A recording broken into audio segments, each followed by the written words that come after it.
नमस्कार, जय हिंद, वंदे मातरम। स्वागत है आप सभी का उत्तर प्रदेश के सबसे बड़े न्यूज चैनल में। तो चलिए दोस्तों, अब नजर डालते हैं उत्तर प्रदेश के मुख्य समाचारों के साथ साथ यूपी राज्य की आज की अहम और बड़ी खबरों पर। आज उत्तर प्रदेश के किसानों, गरीब परिवारों, मजदूर भाइयों, बेरोजगार युवाओं और माताओं बहनों के लिए एक बेहद बड़ी और राहत भरी खबर सामने आ रही है। यूपी के अंदर से भ्रष्टाचार, गरीबी, भुखमरी और बिजली पानी की समस्या को खत्म करने के लिए योगी सरकार एक बड़ा और महत्वपूर्ण कदम उठाने जा रही है। इस बार पीएम किसान सम्मान निधि की अगली किस्त कब जारी होगी, इसकी जानकारी भी आपको इसी वीडियो में मिलेगी। साथ ही उत्तर प्रदेश में आज से करीब 15 से 20 नए नियम लागू हो रहे हैं, जिनका असर सीधे आम जनता पर पड़ेगा। इसके अलावा पेट्रोल, डीजल, सोना और चांदी के ताजा रेट क्या हैं, इसकी अपडेट भी हम आपको देंगे। आज के मौसम समाचार पर भी विस्तार से चर्चा होगी। साथ ही यूपी की आज की सभी बड़ी घोषणाओं और अहम खबरों को भी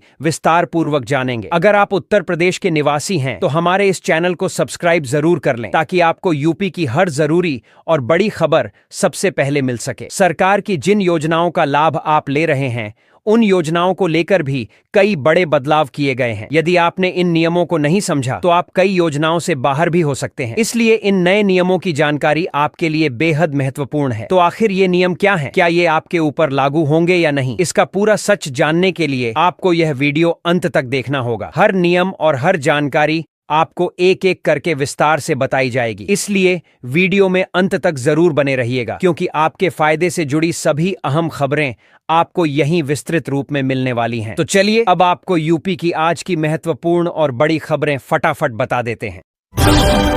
इटावा में बीएलओ के साथ कथित मारपीट और वोटर लिस्ट से नाम काटे जाने के आरोपों को लेकर सियासत तेज हो गई है, जहां समाजवादी पार्टी के वरिष्ठ नेता शिवपाल सिंह यादव ने सीधे जिला प्रशासन को चेतावनी भरे लहजे में संदेश दे दिया है। शिवपाल यादव ने जिलाधिकारी और वरिष्ठ पुलिस अधीक्षक से मुलाकात कर 2 अलग-अलग मामलों की शिकायत दर्ज कराई और कहा कि बीएलओ के साथ मारपीट की घटनाएं सामने आ रही हैं। वहीं दूसरी ओर सपा समर्थकों के नाम वोटर लिस्ट से हटाने की शिकायतें भी मिल रही हैं। उन्होंने साफ कहा कि यदि इन मामलों में जल्द और निष्पक्ष कार्रवाई नहीं हुई और सपा कार्यकर्ताओं को सड़क पर उतरना पड़ा तो हालात संभालना प्रशासन के लिए मुश्किल हो सकता है। शिवपाल की इस चेतावनी के बाद प्रशासनिक अमले में हलचल मच गई है और पूरे मामले पर राजनीतिक निगाहें टिकी हुई हैं। कौशांबी में केंद्रीय बजट को लेकर सियासी बयानबाजी तेज हो गई है, जहां उत्तर प्रदेश के डिप्टी सीएम केशव प्रसाद मौर्य ने विपक्ष पर तीखा हमला बोला है। एक कार्यक्रम के दौरान केशव मौर्य ने कहा कि अगर विपक्ष ने बजट को ध्यान से पढ़ लिया होता तो विरोध करने के बजाय उसका स्वागत करता। उन्होंने बजट को विकसित भारत की दिशा में मजबूत और दूरदर्शी कदम बताते हुए कहा कि इसमें गरीब, किसान, युवा और महिलाओं के लिए ठोस प्रावधान किए गए हैं। डिप्टी सीएम ने कांग्रेस, समाजवादी पार्टी और अन्य विपक्षी दलों पर निशाना साधते हुए आरोप लगाया कि ये पार्टियां आज भी वोट बैंक, जातिवाद और तुष्टीकरण की राजनीति से बाहर नहीं निकल पा रही हैं। मौर्य ने कहा कि विपक्ष इस बजट से इसलिए घबराया हुआ है क्योंकि जनता अब विकास की राजनीति को समझने लगी है और झूठे विरोध का जवाब चुनाव में देगी। यूजीसी को लेकर केंद्र सरकार के खिलाफ बड़ा आंदोलन छेड़ने का ऐलान करते हुए सांसद चंद्रशेखर आजाद ने कन्नौज से दिल्ली तक सियासी हलचल बढ़ा दी है।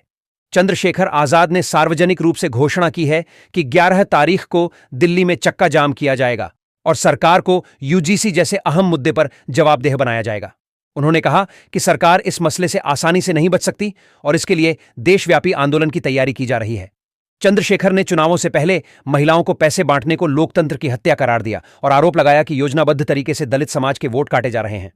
उनके इस बयान के बाद राजनीतिक माहौल और गर्मा गया है और आंदोलन को लेकर चर्चाएं तेज हो गई हैं। समाजवादी पार्टी के राष्ट्रीय अध्यक्ष अखिलेश यादव ने प्रदेश में वोटर लिस्ट को लेकर बड़ा और गंभीर आरोप लगाया है। अखिलेश यादव का कहना है कि उत्तर प्रदेश में एक सुनियोजित साजिश के तहत असली मतदाताओं के नाम काटे जा रहे हैं और उनकी जगह फर्जी वोटरों के नाम जोड़े जा रहे हैं। उन्होंने दावा किया कि इसके लिए भाजपा की ओर से लाखों की संख्या में पहले से छपे हुए फॉर्म गांव-गांव और मोहल्लों में बांटे जा रहे हैं, ताकि चुनाव से पहले वोट बैंक को प्रभावित किया जा सके। अखिलेश यादव ने चुनाव आयोग की भूमिका पर भी सवाल उठाते हुए कहा कि वे लगातार शिकायतें कर रहे हैं, लेकिन आयोग आंखें मूंदे बैठा है। उनका आरोप है कि फर्जीवाड़े में शामिल लोगों पर कोई कार्रवाई नहीं हो रही, जिससे साफ संकेत मिलता है कि पूरी प्रक्रिया में पक्षपात किया जा रहा है। अखिलेश ने चेतावनी दी कि अगर समय रहते निष्पक्ष जांच नहीं हुई तो लोकतंत्र को गंभीर नुकसान पहुंचेगा। बुलंदशहर में आयोजित विराट हिंदू सम्मेलन उस वक्त सुर्खियों में आ गया जब साध्वी इशिका तनेजा ने मंच से लोगों से आत्मरक्षा को लेकर विवादित अपील कर दी। अपने संबोधन के दौरान साध्वी इशिका तनेजा ने कहा कि लोगों को अपनी सुरक्षा के लिए खुद तैयार रहना चाहिए और इसके लिए चाकू जैसे साधन खरीदने की बात कही। उनके इस बयान के बाद राजनीतिक और सामाजिक हलकों में चर्चा तेज हो गई है। खास बात यह है कि साध्वी इशिका तनेजा कभी ग्लैमर की दुनिया का बड़ा नाम रह चुकी हैं। वह पूर्व मिस वर्ल्ड टूरिज्म रह चुकी हैं और बॉलीवुड फिल्म इंदु सरकार के साथ साथ वेब सीरीज हद में भी अभिनय कर चुकी हैं। जनवरी 2025 में प्रयागराज महाकुंभ के दौरान उन्होंने अचानक फिल्मी दुनिया को अलविदा कहकर संन्यास ले लिया था और तब से साध्वी के रूप में धार्मिक आयोजनों में सक्रिय हैं। उनके हालिया बयान ने एक बार फिर उन्हें विवाद के केंद्र में ला खड़ा किया है। अभिनेता मनोज वाजपेयी की आने वाली फिल्म घूसखोर पंडित को लेकर राजनीतिक और सामाजिक विवाद गहराता जा रहा है। फिल्म के टाइटल को जातिवादी करार देते हुए सोशल मीडिया पर इसके विरोध और बहिष्कार की मांग उठ रही है। इसी मुद्दे पर उत्तर प्रदेश कांग्रेस अध्यक्ष अजय राय ने भाजपा सरकार पर तीखा हमला बोला है। अजय राय ने कहा कि फिल्म का नाम ब्राह्मण समाज का अपमान है और यह सरकार की ब्राह्मण विरोधी और सनातन विरोधी सोच को दर्शाता है। उन्होंने आरोप लगाया कि भाजपा सरकार जातियों के बीच नफरत फैलाने वाली राजनीति को बढ़ावा दे रही है। इस बयान के बाद फिल्म को लेकर सियासी घमासान और तेज हो गया है और मामला अब केवल सिनेमा तक सीमित नहीं रह गया है।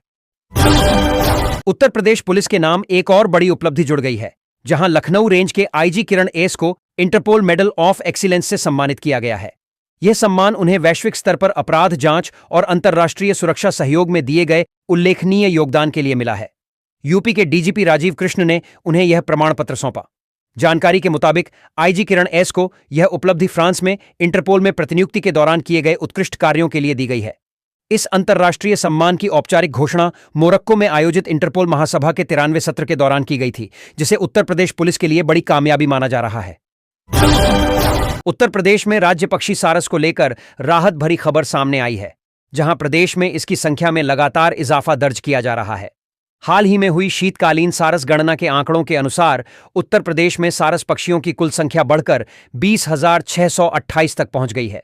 बीते वर्ष यह आंकड़ा 19,994 था, यानी एक साल में सैकड़ों की बढ़ोतरी दर्ज की गई है। वन विभाग के अनुसार यह बढ़ोतरी संरक्षण प्रयासों, जलाशयों की स्थिति में सुधार और ग्रामीण क्षेत्रों में जागरूकता का नतीजा मानी जा रही है। जिलावार आंकड़ों की बात करें तो सबसे ज्यादा 3,304 सारस इटावा जिले में पाए गए हैं, जो इस प्रजाति के लिए सुरक्षित क्षेत्र बनता जा रहा है। विशेषज्ञों का कहना है कि यह वृद्ध प्रदेश के जैव विविधता संतुलन के लिए सकारात्मक संकेत है। बलिया जिले का एक गांव अपने नाम की वजह से सामाजिक तिरस्कार झेलने को मजबूर है, जहां रूपवार तवायफ नाम ग्रामीणों के लिए कलंक बनता जा रहा है। गांव वासियों का कहना है कि सरकारी कागजों में यह नाम दर्ज होने के कारण उन्हें हर स्तर पर अपमान और परेशानी का सामना करना पड़ता है। ग्रामीणों के मुताबिक युवाओं को नौकरी के आवेदन में दिक्कत आती है और सबसे बड़ी समस्या बेटियों की शादी को लेकर है, जहां गांव का नाम सुनते ही रिश्ते टूट जाते हैं। गांव के लोगों ने साफ शब्दों में कहा है कि उन्हें शर्म नहीं बल्कि सम्मान चाहिए। उन्होंने जिला प्रशासन और सरकार से मांग की है कि गांव का नाम बदलकर कोई सम्मानजनक नाम रखा जाए, ताकि आने वाली पीढ़ियों को इस मानसिक पीड़ा से छुटकारा मिल सके। बहुजन समाज पार्टी की सुप्रीमो मायावती एक बार फिर संगठन को धार देने के मूड में नजर आ रही हैं। इसी कड़ी में उन्होंने 7 फरवरी को प्रदेश भर के सभी प्रमुख पदाधिकारियों की अहम बैठक बुलाई है। इस बैठक में 2027 के विधानसभा चुनाव को लेकर संगठन की तैयारियों, जमीनी गतिविधियों और बूथ स्तर पर चल रहे अभियानों की विस्तार से समीक्षा की जाएगी। मायावती जोनल, सेक्टर और विधानसभा स्तर के नेताओं से सीधे फीडबैक लेंगी और आगे की रणनीति पर दिशा निर्देश देंगी। खासतौर पर पार्टी की ओर से बनाई गई 1,600 टीमों के जरिए नए वोटर जोड़ने, पुराने समर्थकों को सक्रिय करने और संगठन को मजबूत करने के अभियान की रिपोर्ट तलब की जाएगी। माना जा रहा है कि इस बैठक के बाद बसपा संगठन में बड़े बदलाव और तेज गतिविधियां देखने को मिल सकती हैं। आगरा में विश्व प्रसिद्ध ताजमहल के आसपास गंदगी मिलने पर नगर निगम ने सख्त रुख अपनाते हुए बड़ी कार्रवाई की है। नगर आयुक्त अंकित खंडेलवाल द्वारा किए गए औचक निरीक्षण के दौरान फतेहाबाद रोड और शिल्पग्राम रोड सहित ताजमहल क्षेत्र में भारी गंदगी पाई गई, जिसके बाद जिम्मेदार सफाई एजेंसी पर 3 लाख रुपए का जुर्माना लगाया गया। नगर निगम ने साफ शब्दों में चेतावनी दी है कि यदि सफाई व्यवस्था में जल्द सुधार नहीं किया गया तो एजेंसी का अनुबंध रद्द कर दिया जाएगा। अधिकारियों के मुताबिक यह कार्रवाई पर्यटकों की लगातार मिल रही शिकायतों के बाद की गई है, क्योंकि ताजमहल आने वाले देशी विदेशी पर्यटकों पर गंदगी से गलत संदेश जा रहा था। नगर निगम ने कहा है कि ताजमहल क्षेत्र की साफ सफाई से किसी भी तरह का समझौता बर्दाश्त नहीं किया जाएगा। उत्तराखंड सरकार द्वारा मदरसा बोर्ड को समाप्त करने के फैसले पर सियासत और तेज हो गई है। मुस्लिम पर्सनल लॉ बोर्ड ने इस निर्णय पर कड़ी आपत्ति जताते हुए इसे संविधान के खिलाफ बताया है।